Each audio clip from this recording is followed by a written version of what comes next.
Well, hello and welcome. This is the Baldur Gate 3 character creation intro. As we get the tadpole in our brain here, it'll load us up into the character creation screen.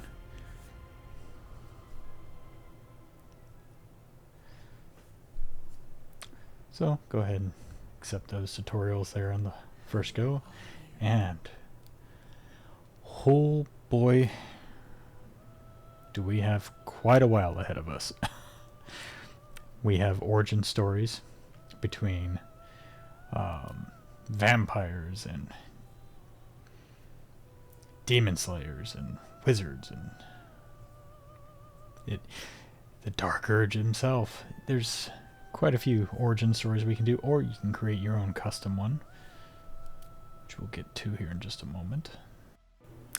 Now, because I don't want to necessarily take away from too much of the game ahead of time, I'm taking a look here at a custom character origin with all the different randomized looks, races, character classes. But what we're going to do is, I'm a paladin in most of the games I play, so what we're first going to probably do is we're going to poke around and look at the different races and everything on here. But in the end, we're going to end up at human. Most games I start that allow for this, I choose a human male paladin. And of course I will try to emulate my look as much as possible, which is part of the reason why this game took so much of my free time, to the point where I couldn't play it on the first day. But as you see, there's many different character classes, including sorcerer, bard, cleric, which according to the developers is one of the least started characters, and again, paladin being probably the most highest played character that's been created so far in Baldur's Gate 3. Some would say there's different reasons for that. I like the idea of somebody that can be a damage dealer slash tank slash healer, not to mention just the general ideas of a paladin and what they uphold: justice, virtue, protecting the innocent. And so we're going to take a little bit deeper of a look here into the actual look and everything that we have available through this game. Alright, so got the default body type I'm going to end up going with, and we're going to take a look at the different body art tattoos that are available to the character creation. A couple different odd ones, but again, in the idea and spirit of trying to create a character that is as close to myself as possible. We're going to go and get him with some blue eyes. We'll tie up some hair that matches, and then start working on the rest of the features and everything that could be applicable here. I don't wear makeup, but as you can see, there's different options available depending on what your specific look is. Again, I don't wear makeup, so my character won't either.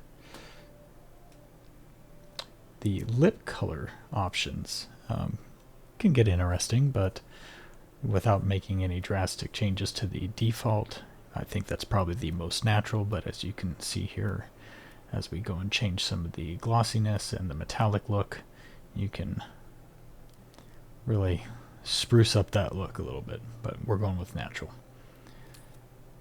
Now on hair, again, tons of different options of hair available to you. I'll show you a few different ones here, and we're going to find the one that probably closest resembles mine here in just a moment. Again, tons to choose from. That's not a bad match overall. Take a little bit more of a look.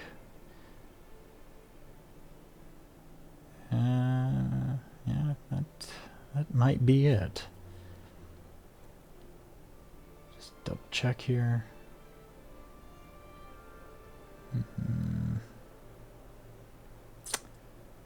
Yeah, I think. No, that's too. No, I think we're gonna have to go back to that. No, it's a little bit too, yeah, that's it. I still, yeah, maybe this is the one. Well, I've got brown hair, though I'm gonna probably have to put in some grain effects in there, so it's, I am getting older. Yeah, now here we are. Brown hair, grain color. And I do run a small, thin beard, but some other awesome options to look at. Oh yeah, well, I'd be only so lucky if I could grow it out nice and thick like that. This looks like it's probably going to be... That's too much. Pretty sure. Yeah, let's see. Yeah, that's a look I might have had a couple years ago. And I think we're going to end up... Yeah. I think this is the one. Alright, so I just spent a bunch of time trying to also get a face that I thought best matched me. This is what I'm going to go with. Again, it's not a perfect look for me, but it's as close as possible. Now we're going to double check those classes and subclasses. So, Paladin, pretty confident. We have Oath of Vengeance with Inquisitor's Might and Oath of Vengeance Tenet.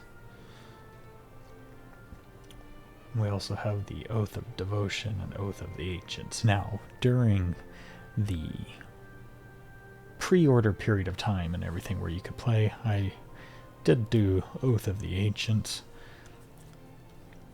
We might be changing it up this time, though. Yep, gonna change it up. And I think, after looking them over, Oath of Devotion is probably where I'm actually gonna go. So, Holy Rebuke sounds good to me. Now, oh, the background. I mean, you know, your background can help determine how your playstyle is, your skill sets, the attributes and abilities you're going to eventually have. Now, some people might go noble because, you know, paladins are trained knights essentially, but I think I like the sage idea.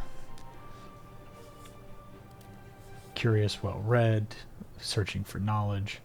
I think that plays into a paladin as well as maybe a little bit more of who I am.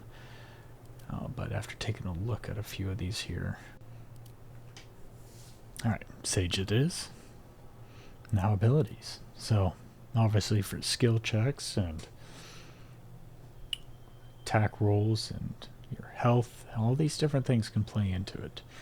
Now, I don't like the idea of not feeling intelligent, so I'm going to tweak some of these things here. I am going to play around and maybe change some of the proficiencies, change the things that I can get the better bonus from. But let's take a look at what we have here. Alright, I'm going to clear everything out, and let's take a look at the proficiencies that are available. So I have proficiencies currently in Religion, Intimidation, and Persuasion, which I think are going to be useful during conversations. Try to, especially Intimidation and Persuasion, but the beauty of playing around with things is to get an idea of your play style, and so we're gonna tinker with this here a little bit. All right, so we're gonna take Persuasion, Insight, and Perception during the beta, or I should say the pre-order period of time. I remember those being some things that were of value.